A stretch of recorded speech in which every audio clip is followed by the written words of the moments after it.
तर मित्रांनो, या व्हिडिओमध्ये आपण उपयोगिता म्हणजे काय हे शिकणार आहे. What is utility. आता उपयोगिता कशाला म्हणायचं? समजा एखादी वस्तू आहे, तुम्ही ती वापरता. समजा गाडी आहे. गाडी ही तुमचं वाहतुकीचं काम करत आहे. म्हणजे तुम्हाला एका जागेहून दुसऱ्या जागी नेऊन सोडण्याचं काम करत आहे.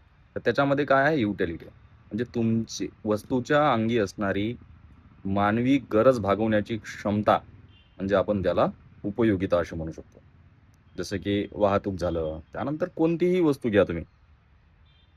त्यामध्ये उपयोगिता असेल तरच ते आपण पर्चेस करतो. उपयोगितेचे प्रकार समजून घेणे खूप महत्त्वाचे आहे. पहिला आहे कुल उपयोगी, टोटल युटिलिटी. आता तुम्ही समजून घ्या, तुम्ही 5 आंबे कन्झ्युम करता.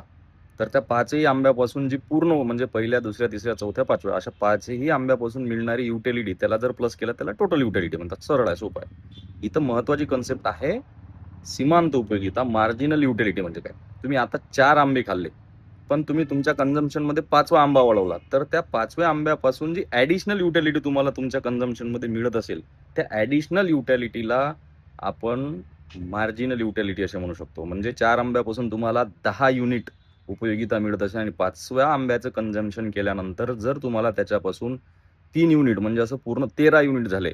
13 युनिट युटिलिटी मिळत असेल, तर शेवटच्या आंब्यापासून तुम्हाला 3 युनिट युटिलिटी मिळाली. त्यालाच सीमांत उपयोगिता असे म्हणतात.